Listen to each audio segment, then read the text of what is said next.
In the earliest records, the Buddha sits beneath a tree in the forest near Ruvala.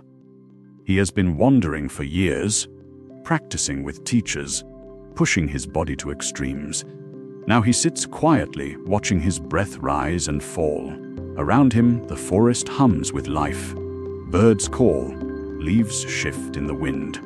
Insects move through the undergrowth, and he notices something simple. When his attention moves toward a sound, the breath continues. When his mind wanders into memory, the body remains. He is not forcing concentration. He is learning to rest with what is here, fully, without being pulled away by every movement of thought or sensation. This capacity to remain present, to notice without being swept along, became central to everything he taught afterward. Not as a superhuman feat, as a trainable skill, a way of meeting life directly. We might think of attention as a lantern held steady in the hand. When the hand is still, the light falls clearly on what is before us. We see texture, color, detail. But when the hand shakes or swings wildly from object to object, the light scatters. Everything blurs. We see motion but not form. The lantern itself has not changed, only the steadiness of the hand. Right now, if you are listening to these words, your attention is here. You may also notice the surface beneath you, the weight of your body, the temperature of the air, perhaps a sound in the distance. Your mind has not disappeared. It is simply resting in this moment, lightly, without force. This is what attention feels like when it is not being pulled in 10 directions at once. But most of the day, the hand holding the lantern shakes. You sit down to read, and within 2 minutes you are checking your phone. You begin a conversation and halfway through you realize you have been thinking about something else entirely. You intend to rest, and instead you scroll, click, swipe, refresh.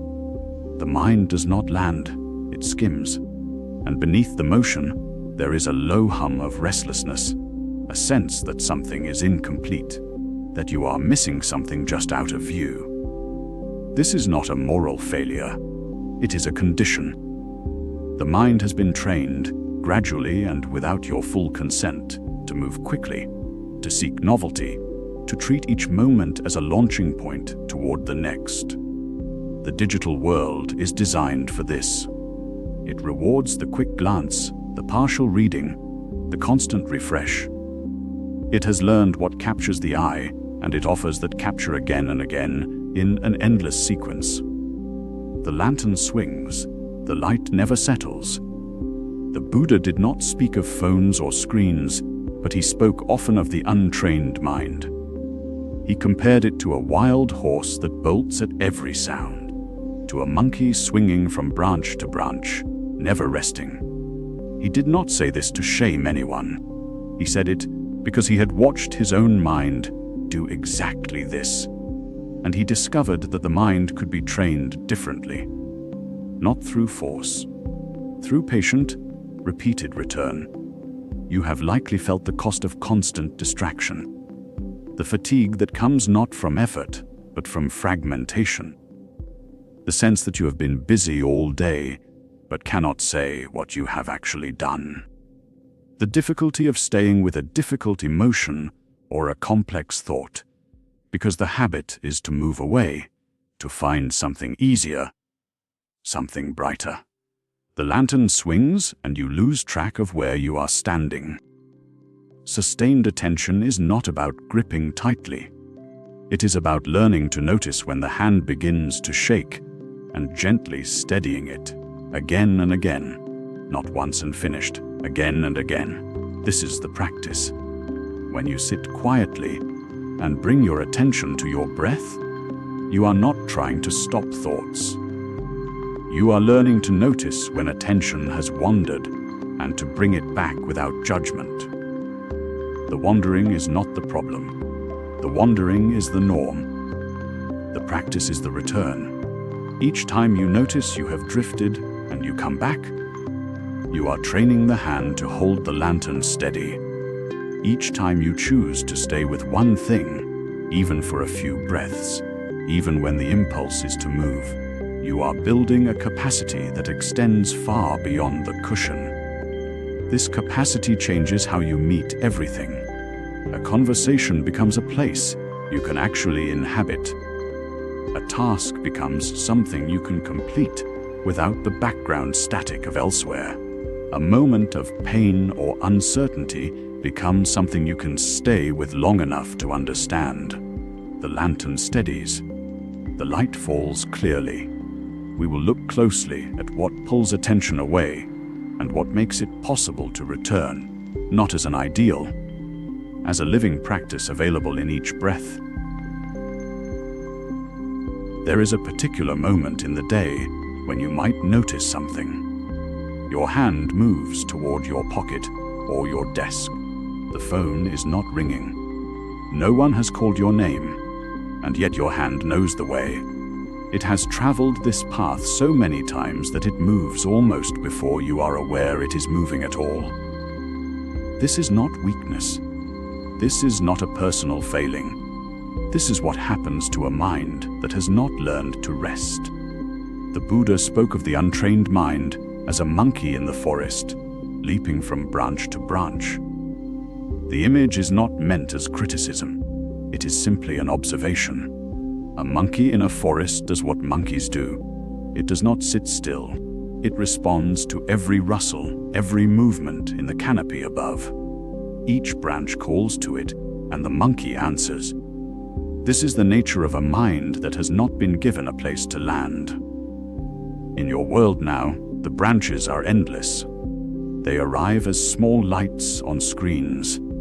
They arrive as sounds designed to pull your attention like a hook through water.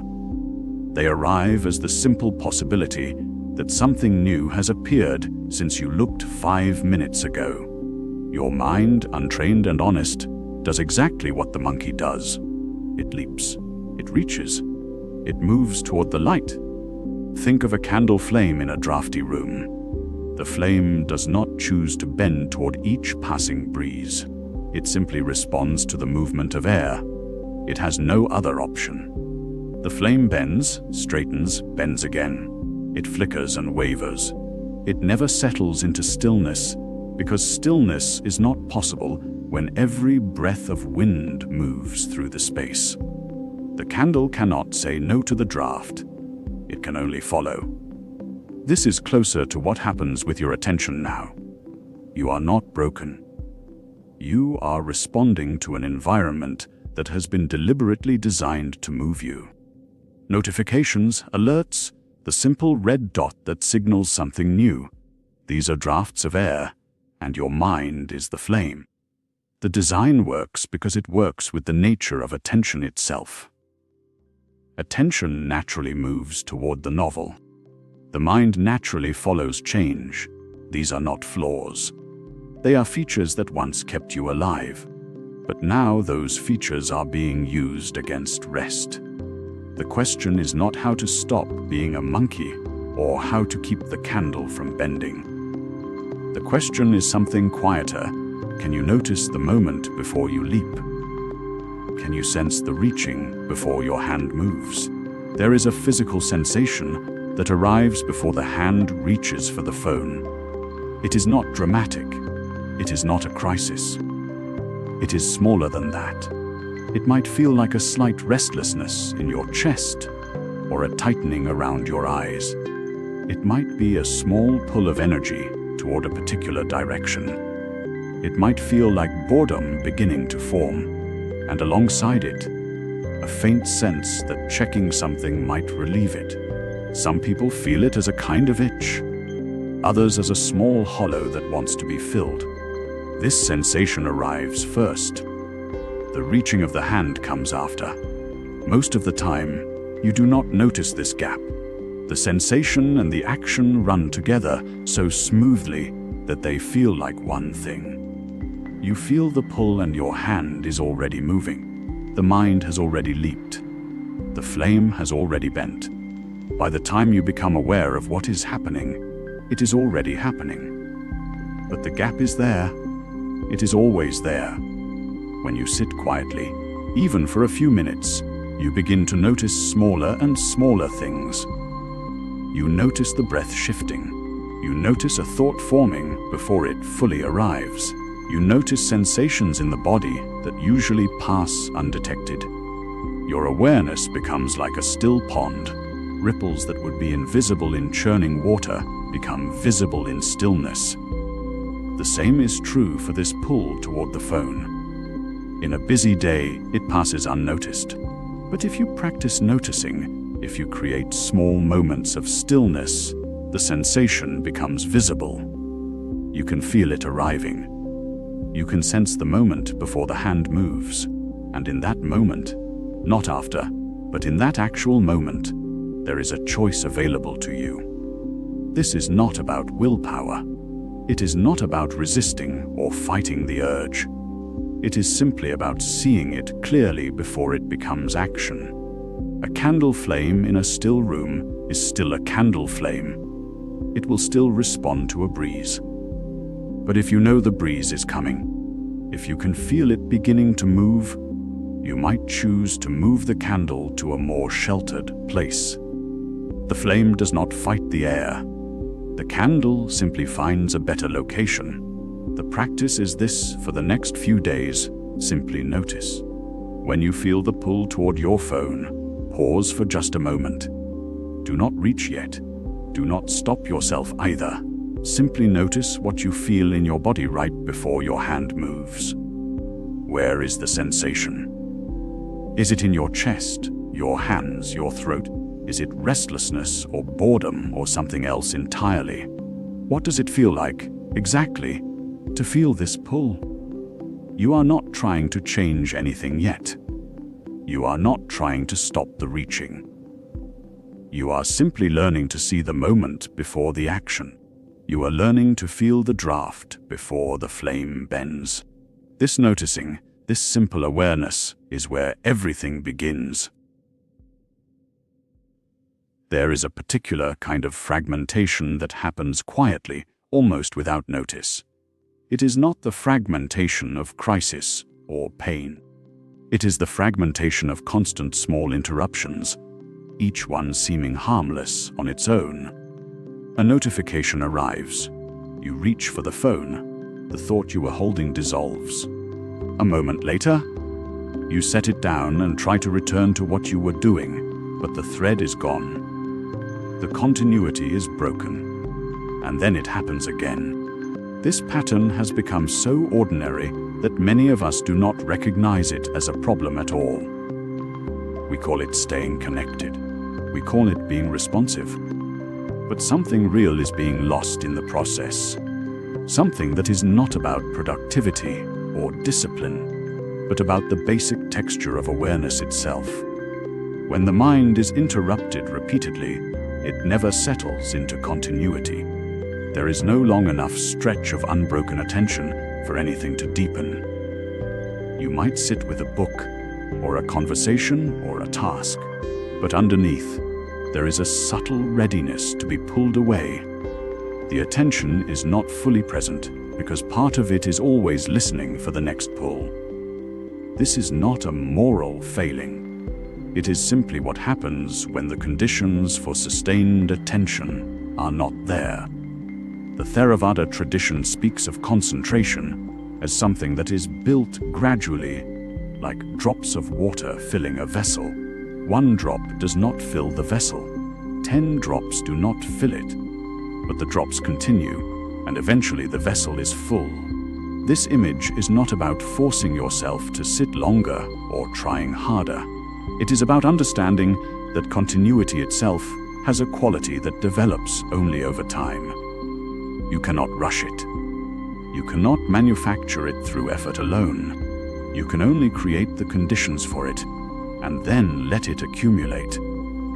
But when you are interrupted every few minutes, there are no drops accumulating. The vessel never fills. Each time attention begins to settle, something pulls it away, and the process restarts from the beginning.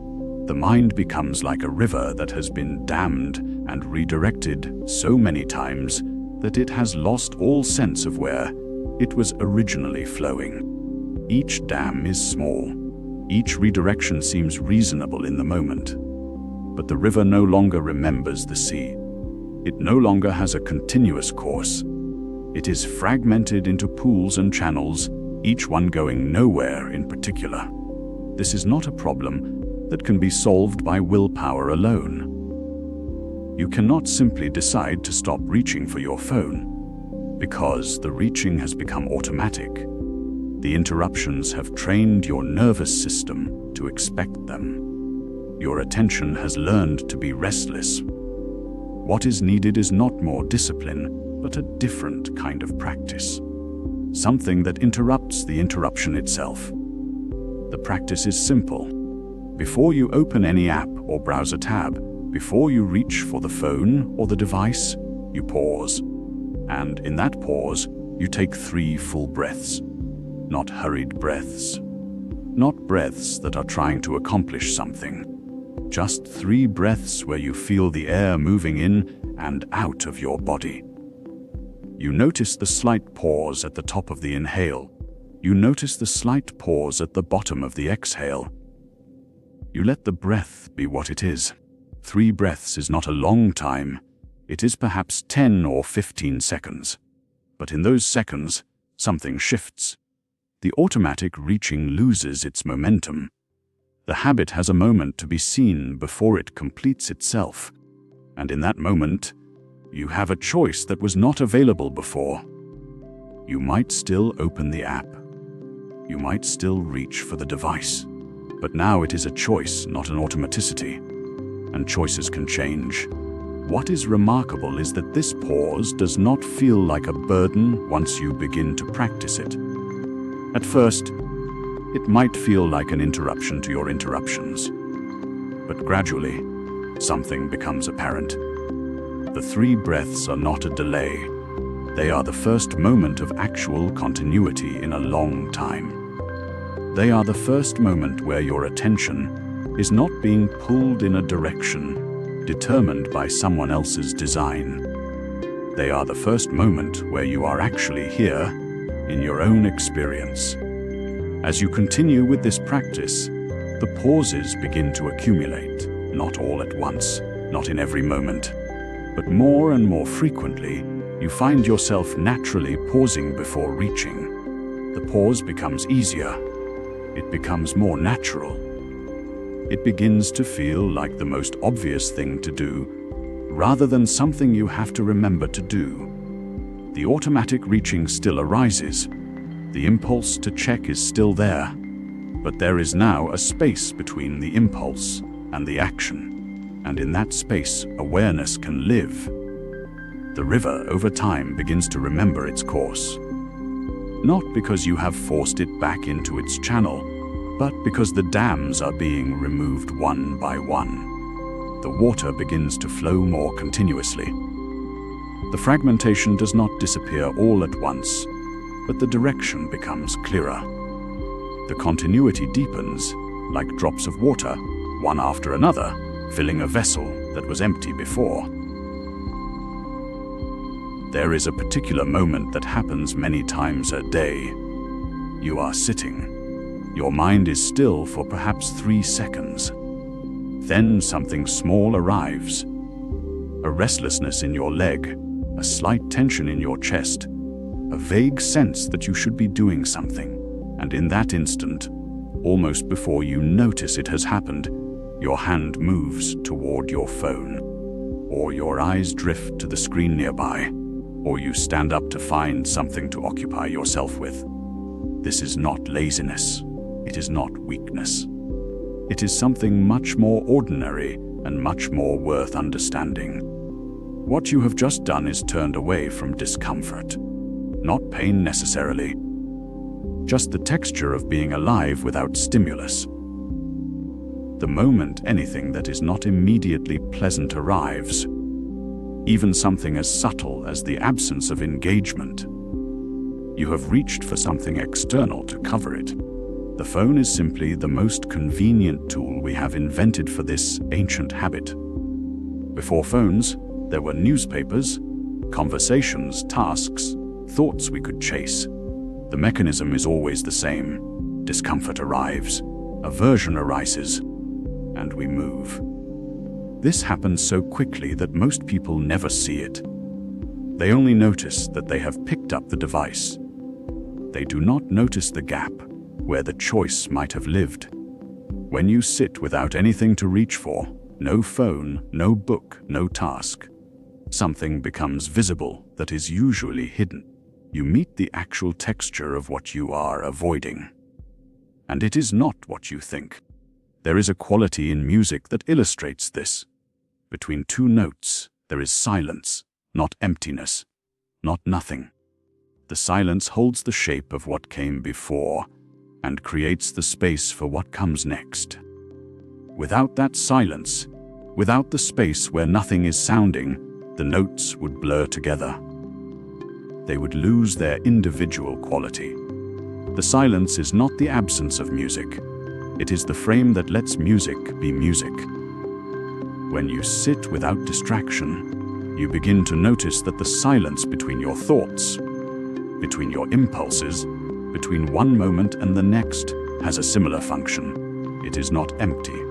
It is full of sensation, full of texture, full of the actual experience of being present. But we have learned to interpret that silence as a problem. We call it boredom. We call it restlessness. We call it wasting time. And the moment we name it as a problem, we reach for the solution, the phone, the distraction, anything to fill that space. What happens if you do not fill it? In Zen, there is a teaching that is simple and difficult. Sit with the itch without scratching. This is the whole path. Not because scratching is wrong. Not because you should develop some kind of superhuman tolerance. But because in the moment you choose not to scratch, you learn something true. You learn that the itch is not what you thought it was. It is not a command. It is not an emergency. It is simply a sensation arising in the body, and it will change on its own if you do not act on it. The same is true of the impulse to reach for stimulation. It is not a command. It is aversion, a turning away from what is actually here. And when you sit with it without acting, it begins to show you its own nature. You might feel restlessness in your chest. You might notice your eyes wanting to move towards something, anything.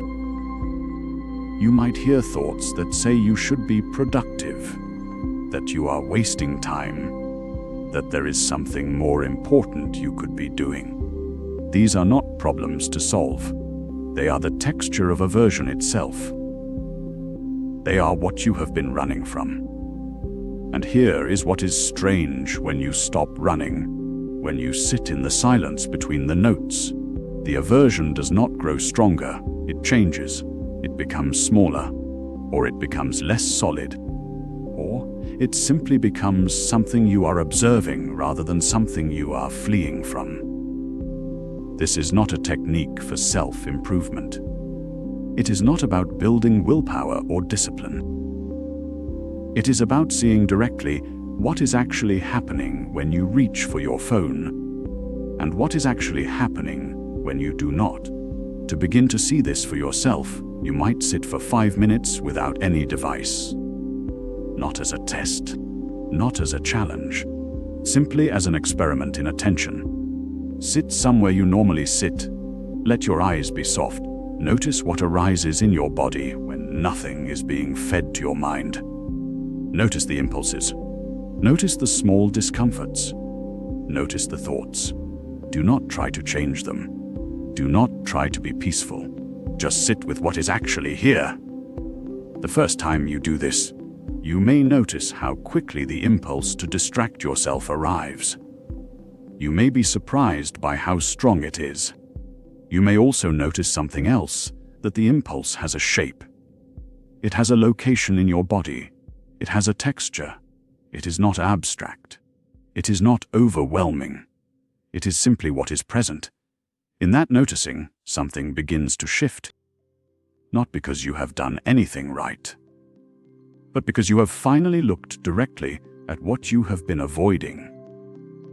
And in that looking, the aversion loses some of its power. The silence between the notes becomes less frightening. It becomes simply what it is, the space where attention can actually rest. There is a particular quality to the way attention moves through a day. You might notice it if you pause long enough to look. Your mind reaches toward the phone while your hands are still holding a cup of tea.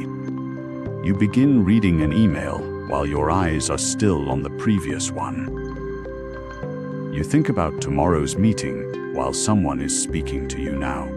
The attention splits, branches, scatters like water poured onto dry ground with no roots to drink it. This fracturing has become so ordinary that it feels like the natural state of consciousness. But if you sit quietly for even a few minutes, you begin to sense something else underneath.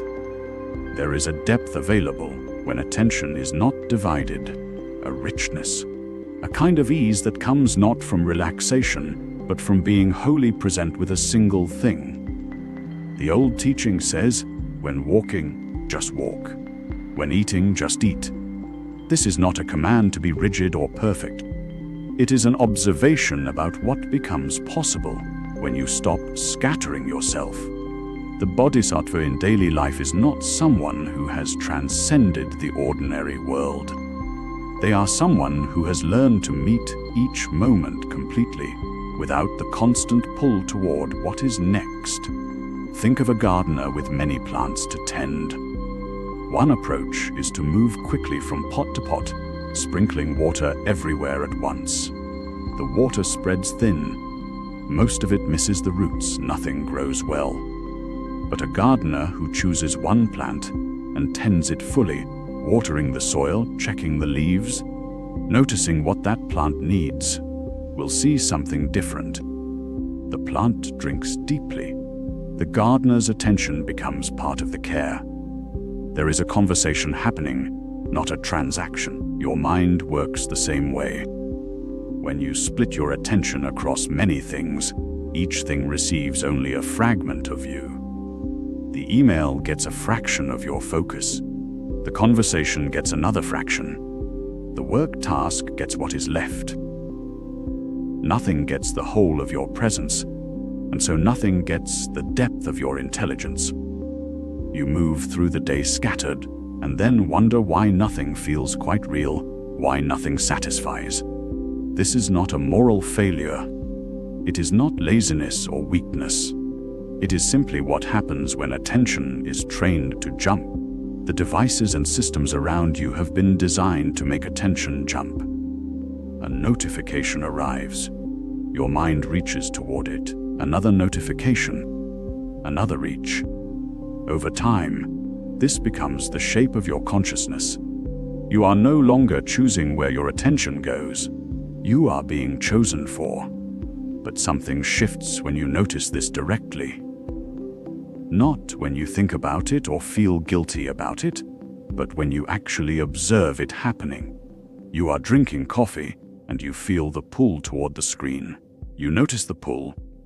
You notice the coffee is still there, the warmth, the taste. The present moment has not gone anywhere. It is waiting. The practice that emerges from this is simple, though not easy. Choose one task. Not the most important task, not the task that will change your life. Just one task that you need to do today, something real.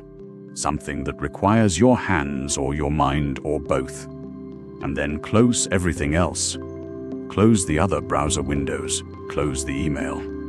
Put the phone in another room if you can. Not as punishment, as an act of respect for the one thing you are about to do. What happens in that space is subtle at first. Your mind may feel restless. It will reach toward the absent distractions. This is normal. The reaching is just habit. But underneath the restlessness, something else begins to appear, a kind of steadiness. Your attention, no longer divided, begins to deepen. You notice details you usually miss. The texture of the work, the way your body feels while doing it, the actual difficulty or ease of it, rather than the imagined difficulty. A gardener who tends one plant completely does not do it faster than one who scatters water everywhere. But the plant that receives full attention grows differently. It grows strong. The roots go deeper, and the gardener, in the act of tending, becomes less scattered too. The attention and the care flow in both directions. This is available to you today, not tomorrow when things are less busy, not next week when you have more time. Now, with the day as it is, pick one thing, close the rest. Let your attention settle like water finding its level, not straining, not trying to be perfect at it. Just there, just doing the one thing that is in front of you. What you will discover is not that you become more productive, though you might. You will discover that there is a depth to being present with something that the scattered mind never touches. A realness and a liveness. This is what the teaching points toward, not a distant goal. Something you can taste today in the ordinary moments of your day. There is something we have forgotten how to do. It is so simple that we do not notice its absence. We have forgotten how to stay. We move from one thing to the next so quickly now that we rarely see anything change. A notification arrives and we turn toward it. A thought appears and we follow it. The moment we settle into something, a conversation, a task, a view, something else calls and we answer. We live in a kind of constant turning away. And in this turning away, we miss something essential about how things actually are. The Buddha taught that all things arise and pass away. This is not a metaphor or a philosophy to believe in. It is something to see directly, to watch with your own attention. But to see it, you have to stay long enough. You have to watch without turning away. And that is exactly what we have stopped doing. Think of clouds moving across the sky on a still day. If you glance at them, you see only their shape in that moment. They appear fixed, almost solid. But if you lie on your back and watch a single cloud for 5 minutes without looking away, something shifts. You begin to notice the edges softening. A wisp separates and drifts. The whole form gradually becomes something else entirely. You did not see the change happen in any single instant. But by staying still, by refusing to look elsewhere, the movement revealed itself to you. The cloud taught you something about time and form that no amount of thinking could have shown you. This is what sustained attention does. It is not about effort or discipline. It is about staying long enough to see what is actually there. Our devices have trained us away from this. They are designed to interrupt, to fragment our attention into smaller and smaller pieces. Each notification is a small reward, a tiny hit of novelty. We have become accustomed to the rhythm of distraction. Our attention has become like a bird that cannot land. It flutters from branch to branch, never settling long enough to drink from the stream. And so we have lost something. We have lost the ability to see change. We have lost the ability to be present to the unfolding of a single thing. We have lost the capacity to watch something reveal itself over time. This matters because impermanence is not just a concept. It is the texture of reality. Everything is changing always. Your body is changing. Your breath is changing. Your thoughts are changing. The light in the room is changing. But you cannot see this clearly if you are not still. You cannot perceive what is actually happening if you are constantly turning away. The Buddha did not ask people to believe this. He asked them to look, to watch, to stay present long enough to see for themselves that all things arise and pass away. And in seeing this directly, something shifts. A kind of grasping loosens, a kind of fear eases. Because when you truly see that everything is in motion, You stop trying so hard to hold things in place. You stop resisting change. You begin to move with it instead of against it. But this requires something we have nearly lost. It requires the ability to stay with one thing long enough to see it change. There is a practice that can help restore this capacity. It is very simple, and it is also very difficult, because difficulty now is not about strain. It is about stillness. It is about resisting the pull to turn away. Choose something to look at. It could be a tree outside your window. It could be a wall in your room. It could be your own hand resting in your lap. Something simple, something that is there. And then, without moving your gaze, watch it for 10 minutes. Not with the intensity of trying to understand it or analyze it. Just watch. Let your eyes rest on it. Notice what you see. Notice the play of light and shadow. Notice the texture. Notice the way your perception shifts as you stay still. You will notice something interesting happen. At first, the object seems stable, fixed. But as you watch without looking away, it begins to reveal itself differently. The light changes subtly. Your perception deepens. Details emerge that you did not see at first. And if you stay long enough, you may notice something that cannot be seen any other way, the sense that this thing is not static. It is alive with change even in its stillness. This is not a dramatic revelation. It is quiet, but it is real. And it is something you can only know by staying, by watching without turning away. The practice is not about achieving anything. It is about recovering something we have lost. It is about remembering what it feels like to be present to a single thing, fully, without distraction. It is about letting your attention settle like clouds settling into stillness, and then noticing what becomes visible when you finally stop turning away. When you do this, something in you will recognize itself. You will remember what it feels like to truly see, and in that seeing, the teaching of impermanence will no longer be something you have heard. It will be something you know. The screen will light up again tomorrow. The notifications will return. The feeds will refresh. This is not failure. This is the nature of living in this particular time, with these particular conditions. The practice is not to eliminate the digital world. The practice is to meet it with more awareness, more space, more choice. You have been listening for a while now. Perhaps your attention has wandered. Perhaps you have returned. Both of these movements are part of the path. Attention is not a fortress you build once and defend forever. It is more like breathing. It goes out, it comes back. The quality of your life depends not on perfect focus, but on how gently you return when you notice you have drifted.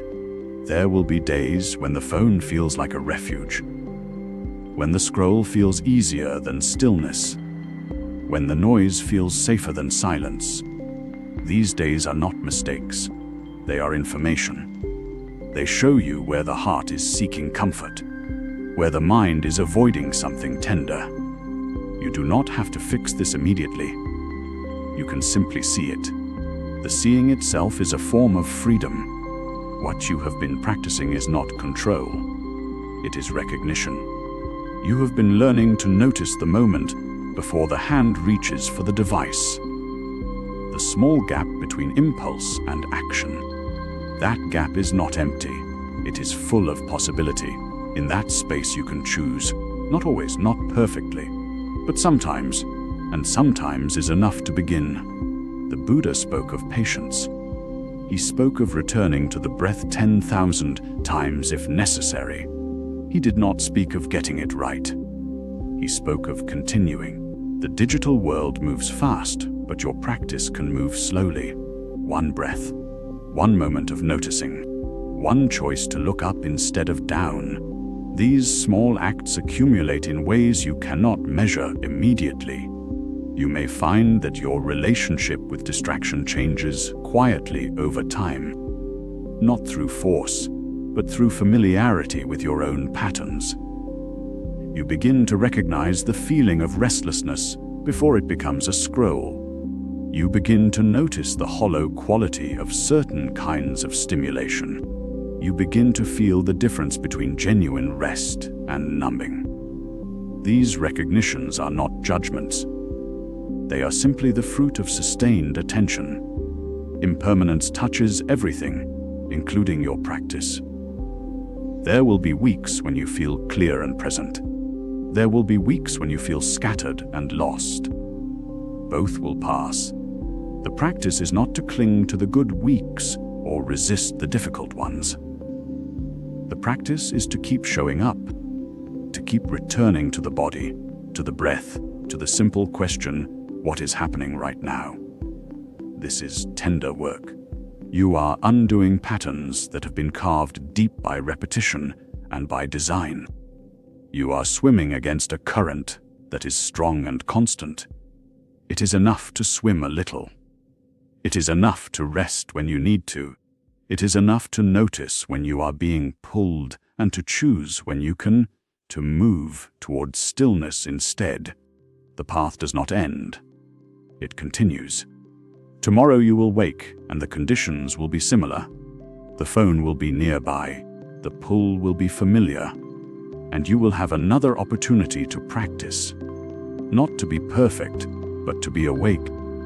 Not to eliminate distraction, but to meet it with awareness. Not to transcend your humanity, but to live it more fully. If you wish, you can continue this exploration. There are other reflections here, other invitations to sit with what arises. But there is no urgency. The teachings do not disappear. They wait quietly like the breath, ready whenever you return. For now, let yourself rest.